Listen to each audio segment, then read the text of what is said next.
Okay, we got Shandee's foot back, and we're gonna see Shandee's footwear now.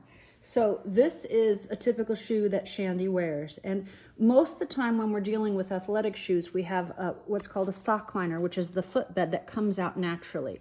So if you've got a shoe that's really made just as cheap as could be, and I'm not making a judgment here, there's a good place for cheap shoes, that sock liner won't come out at all.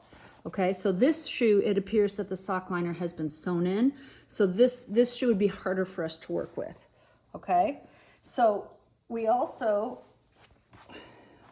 have this shoe, which is more of a running shoe, and it's got an easily removable sock liner. And what we can see on this shoe, not only does Shandee have a cute dog, we can tell that from the hip, but sometimes she doesn't wear these very often, but we can see a pressure spot here and some pressure spots from where her foot indents. So this would be a real easy shoe to put this on. And what I would do is I'd cut it right here, and I'd cut it right here, and I'd use that length all the way out to the toe, and I would stick it to the bottom of her insole.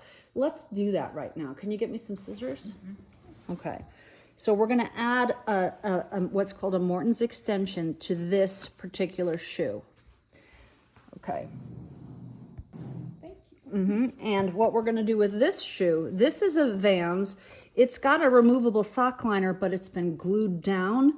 Don't hesitate to take it out, because the glue is usually just in a few places, and as long as they're not too old, you can get it out just by putting your hand under there and breaking up the glue. So I'm going to pull that out, and that's another sock liner. We can see that she uses this a lot more. There's the dent from the bottom of her foot.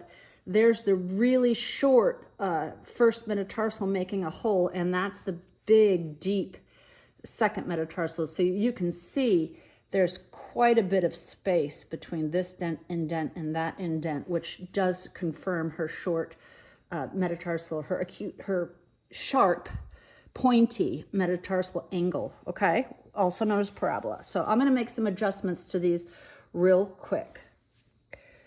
Okay, so here I am making shoe adjustments. I've pre-cut this 1/8 inch adhesive felt, and I'm gonna make 2 metatarsal Morton's extensions for this young lady.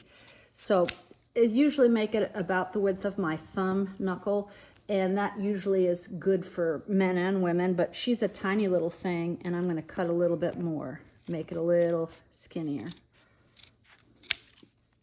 Okay, so first I have this insole that comes out of her more running shoe type tennis shoe. And what I'm gonna do is I'm gonna remove the adhesive, and I'm gonna put it right like that. Because I had a fixed length of felt, I don't have enough to go to the end, but I just cut it like that, and we're ready to go. So I'm gonna put that back in her shoe.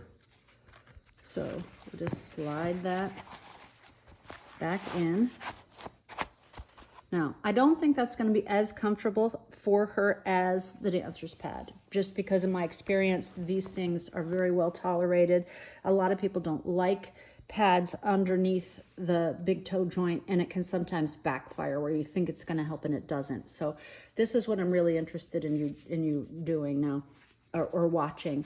In this insole, she's got this foam wedge piece here. So my tendency is to want to put the pads underneath, but this might be so thick that it doesn't help. So I might actually wind up putting it on top. So the problem with putting it on top is as she slides her foot in, it could cause this to roll, all right? But I will put it on the top here. I'll show you 2 ways to do it.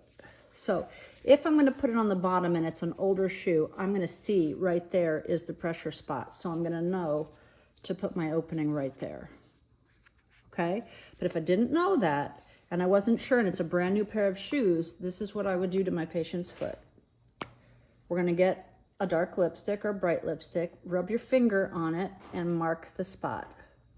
Okay? We're going to mark there and we're going to mark there. So What I'm gonna do then is to put this up on the foot and press as if she's weight bearing.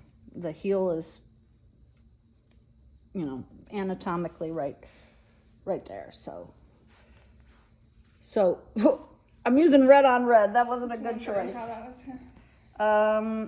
Do you have any other shoes that have any other? Let's do it on this one.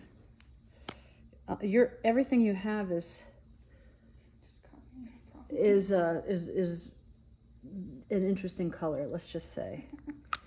Okay, I'm going to show you on this insole since it's paler. We've marked her foot with lipstick, and we're just going to press on those two areas, and now we know there's a little stain there and a little stain there, and so we know where her pressure spots are. And so I will put that pad exactly there. There's the pressure spot from the fifth toe, and there's the pressure spot from the second toe. And I don't want any felt on the pressure spot. I want it behind the pressure spot.